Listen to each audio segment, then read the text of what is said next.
करेंगे इस वीडियो में स्टालियन इंडिया आईपीओ के सेकंड डे सब्सक्रिप्शन के बारे में। आज दूसरा दिन था और दूसरा दिन दोस्तों कितना आईपीओ सब्सक्राइब हो पाया ये हम समझने वाले हैं इस वीडियो में, तो आप लोग देखिएगा वीडियो को पूरा जरूर। सो फ्रेंड्स, 10 रुपए की फेस वैल्यू के साथ कंपनी अपना आईपीओ लेकर आई है। आज दूसरा दिन था और खत्म हो चुका है। अब ये बात ध्यान रखिएगा, आपके पास आईपीओ अप्लाई करने के लिए 20 जनवरी है, यानी 20 तारीख बची है, एक दिन बचा हुआ है।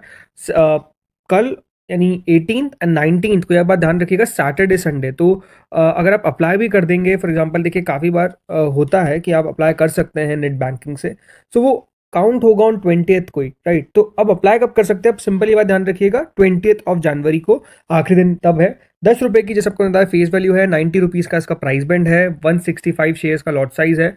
अगेन स्मॉल आईपीओ है 199.45 करोड़ का, जिसमें से फ्रेश इशू है 160.73 करोड़ का, तो ओएफएस है 38.72 करोड़ का। सो फ्रेंड्स, आईपीओ को पहले दिन जो रिस्पांस मिला था, अगर उसके बारे में बात करते हैं तो क्यूआईबी कैटेगरी सब्सक्राइब हुई थी करीबन 4%, HNI category 10.42 times, retail 9.83 times, तो कुल मिलाकर 7.16 टाइम्स दोस्तों ये आप आईपीओ सिंगल डे में आपको सब्सक्राइब होता हुआ देखने को मिला था, यानी 7.16 टाइम्स आईपीओ सब्सक्राइब हो गया था। लेकिन दूसरे दिन कितना सब्सक्राइब हो पाया, चलिए अब सीधा इसको देखते हैं। सो फ्रेंड्स, दूसरे दिन क्यूआईबी कैटेगरी जो है वो करीबन 31% के आसपास सब्सक्राइब होती हुई दिखी। 44,32,000 शेयर्स के सामने करीबन 13,91,000 शेयर्स हमको अभी तक अप्लाई होते हुए दिखे। यानी आप कह सकते हैं कि क्यूआईबी की तरफ से रिस्पॉन्स जो है वो काफ़ी कम है। 12.52 करोड़ रुपीज़ अभी तक क्यूआईबी की तरफ से लगे हैं। बट अगेन हमेशा एक बात ध्यान रखिए, क्यूआईबी लास्ट डे अप्लाई करते हैं तो आपको आखिरी दिन ही पैसा जो है वो आता हुआ दिखेगा। इसके अलावा एचएनआई कैटेगरी 77.11 टाइम्स के आसपास सब्सक्राइब हुई। 33,24,000 शेयर्स के सामने करीबन 25 करोड़ 63 लाख शेयर्स के लिए हमको एप्लीकेशन आता हुआ दिखा है। यानी करीबन 2,307 करोड़ रुपए जो है वो टोटल मिलाकर एचएनआई की तरफ से आए, जिसमें अगर बात करता हूं बिग एचएनआई कैटेगरी की तो 77.39 time big HNI portion subscribe हुआ है। यानी करीबन 22,16,000 शेयर्स के सामने करीबन 17 करोड़ 15,16,345 शेयर्स के लिए आपको एप्लीकेशन जो है वो अभी तक आती हुई दिख चुकी है। दैट इज ऑलमोस्ट 1,543 करोड़, यानी आप कह सकते हैं कि अभी बिग एचएनआई की तरफ से तो अच्छा पैसा आ रहा है।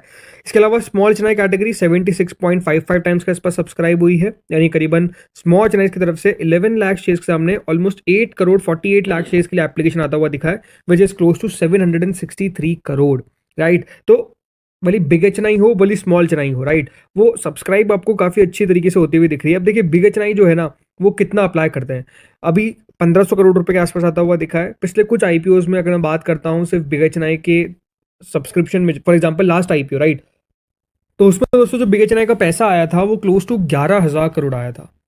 यानी अगर इस तरीके से देखा जाए कि अभी तक दोस्तों कुल मिलाकर 77 टाइम सब्सक्राइब किया गया है, जो ऑलमोस्ट कितना होता है 1540 करोड़ के आसपास।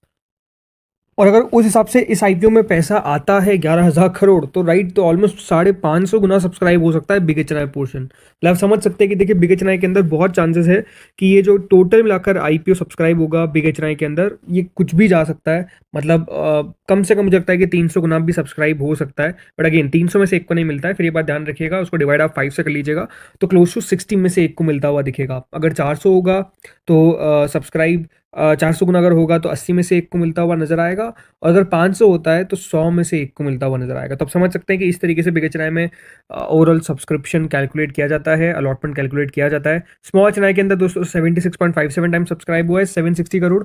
स्मॉल एचएनआई कैटेगरी 3,000 करोड़ के आसपास लगाती है, 3-4,000 करोड़ के आसपास पैसा जो है उनको आता हुआ दिखता है। तो यहाँ से आप समझ सकते हैं कि अभी तो 1,000 करोड़ भी हमको आता हुआ दिखा नहीं है, तो यहाँ से भी इशू का अच्छा सब्सक्रिप्शन मिल सकता है। और मुझे लगता है कि स्मॉल एचएनआई कैटेगरी जो है वो सब्सक्राइब हो सकती है अराउंड 200 गुना, कोई बड़ी बात नहीं है।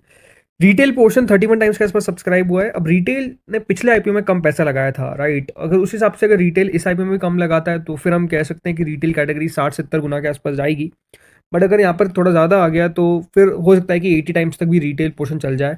अब देखते हैं 100 गुना जा पाता है कि नहीं जा पाता है। टोटल मिलाकर 32.18 टाइम्स यानी करीबन 4,492 करोड़ रुपीस कंपनी को अभी तक मिलते हुए दिखे, विच इज कह सकते हैं बढ़िया है। 2 दिनों के अंदर देखिए इतना पैसा आना कोई छोटी बात नहीं है। अब ये देखना है कि आखिरी दिन कितना पैसा निकल कर आता है, वो आखिरी दिन जो है वो कब है आपको पता ही है, इट्स ऑन मंडे। तो अभी काफ़ी समय है इस आईपीओ को बंद होने में, अभी तो मंडे आपको देखने को मिलेगा जब आखिरी दिन के लिए आईपीओ खुलेगा। लेकिन अब सबसे बड़ा सवाल ये निकल कर आता है कि अगर मैंने अप्लाई नहीं किया तो क्या अप्लाई करना चाहिए, क्योंकि क्यूआईबी का पैसा तो नहीं आ रहा है। अब देखिए क्यूआईबी का पैसा तो आखिरी दिन ही आएगा।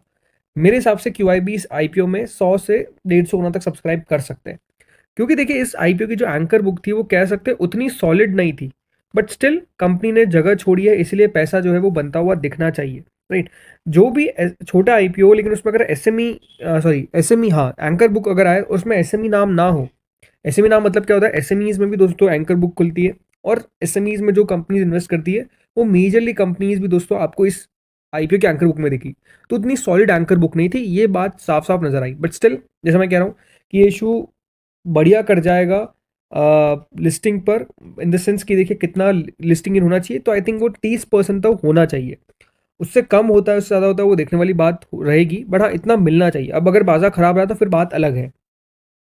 बाकी जो करंट जीएमपी है वो दोस्तों 44.44% है, राइट। अब ग्रे मार्केट में एक्टिविटी 53% तक जब गई उसके बाद उसके बाद कभी भी इतना हाई नहीं लगा पाया ग्रे मार्केट। एंड उसके बाद मेजरली दोस्तों हो क्या रहा है कि 40 से अगर 45% के बीच में इसकी ग्रे मार्केट अभी घूम रही है, कभी 42 हो जाती है, फिर वापस 44 हो जाती है, फिर वापस ये इधर आती है, वापस उधर जाता है। तो उसी तरीके से ग्रे मार्केट में भी आपको फ्लक्चुएशन देखने को मिल रहा है।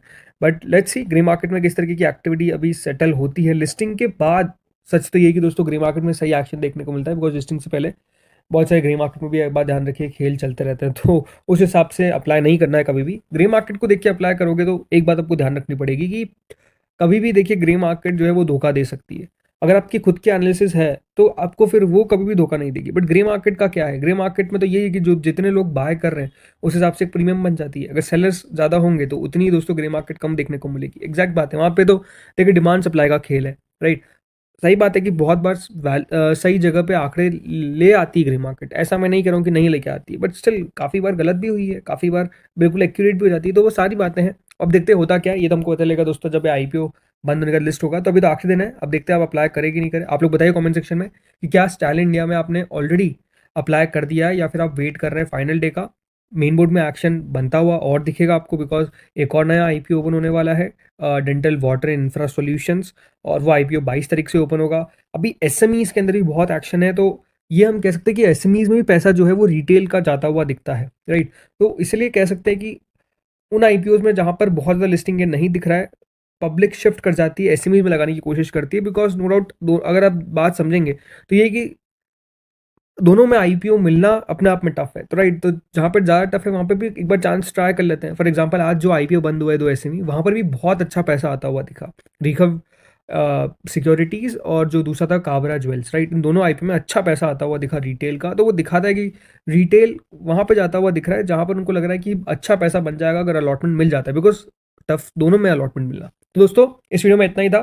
Thank you friends for watching this video. आप लोग इस वीडियो को शेयर कर सकते हैं अपने फ्रेंड्स एंड फैमिलीज के साथ जिनके द्वारा इस आईपीओ में अप्लाई किया गया है। Thank you friends for watching this video.